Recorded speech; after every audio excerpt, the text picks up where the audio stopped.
I'm Steve Sorenson. I'm a practicing attorney here at Von Briesen in Roper. I've been here now, I think it's 7 years, going on 8. Been a practicing attorney solo for 36 years, in firms ever since then.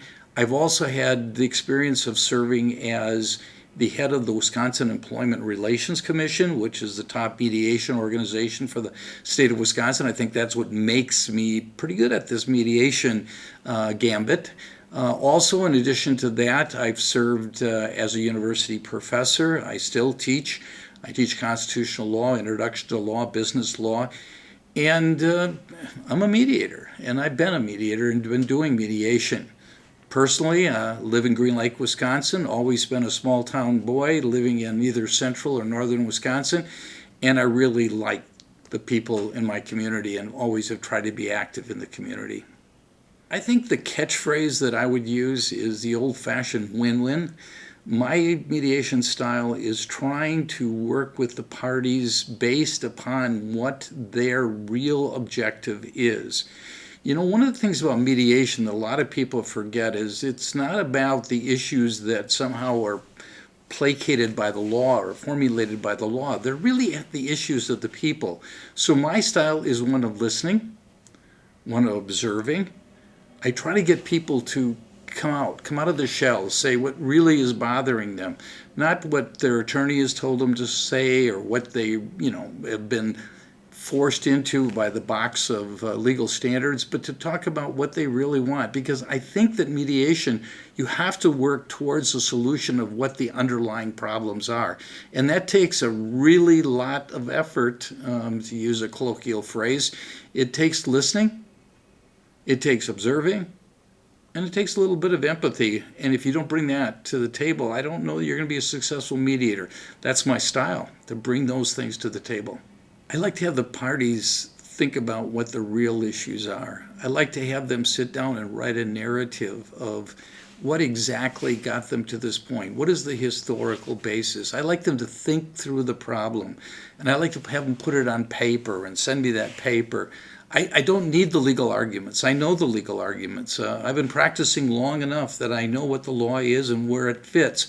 But I want to know where the people are. What do they feel? Because oftentimes people think outside of the world of the legal system or the legal rules and regulations. So I like to have them take out their inner feelings and put them out on a piece of paper, send it to me, and then I like to have them come to the session with open minds. You know, if you come with a closed mind, it's not going to work. It's really a lot harder for me as a mediator to get them to open up. So I'd love to say I'd like everybody to come with an open mind, creative mind, and try to resolve. But the biggest thing is tell me your story. Tell me your story in as much detail. And finally, be honest. Be forthright. It doesn't do any good to come into mediation and hold back.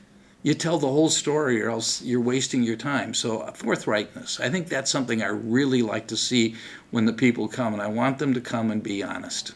I think it's experience. I think it's the, having worked first as a DA, then as a sole practitioner, then as a small firm practitioner in a small town in central Wisconsin and working in northern Wisconsin, working with people, and then working with the Bar Association, rising up to the leadership position, solving the problems. And if you want to have a group that's hard to mediate, try mediating 50 or 60 lawyers in a room.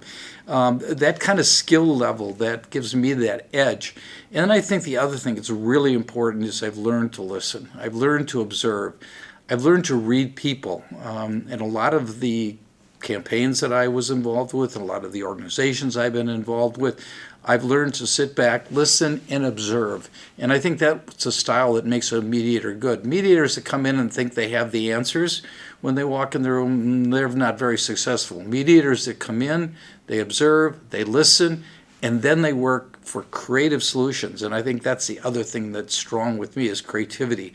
I really try to look at how can I find a creative system that'll solve the problems for everybody. Difficult. Really, probably ones that deal with real problems, like boundary line disputes, like waterfront issues, like job security, these things that are real to real people. those are the ones that you know that you're dealing with people on an emotional and personal level. And I think those are the ones that I'm best at. I'm not probably the best when it comes to somebody saying, I've made 2.8 million, now I'd like to make 2.9. Money doesn't always solve problems in my world. And I think litigation too often goes there. So when I look at this, I look at trying to work with cases where it's real people problems, real people solutions, realities that people will learn to live with. Maybe they won't get everything they want, but get enough so that they can go away from the mediation session saying, I got a person to listen to me and care about me, and that's all I really came here for. And oftentimes that's exactly what happens, is they may walk away with a lot line they don't like. They may walk away with a little less waterfront, but they walk away saying someone listened to me and cared about my idea. And I think that's what makes, the case that I like, where you can really solve a human problem. It's all about having the ability to work towards that goal of win-win. It's all about trying to make sure that you listen, that you comprehend, that you ask the right questions. You have patience. Patience is a virtue that you need if you're going to be a good mediator. I think that's why older mediators are often good. I think it's one of the reasons that judges don't always make the greatest mediators, because they're used to time schedules and confinement and getting things done. I think that sometimes a practicing lawyer who's been out in the world and had to deal with clients on a day-to-day basis and learned to know people and has been active in their community can be an outstanding mediator and really should oftentimes be the mediator. And I think that's what I would be my parting shot is, if you want a real person who knows real issues, who's lived real problems, especially in rural or smaller city areas of the state of Wisconsin, that's the kind of work that I like to do. I like real people that are honest and forthright.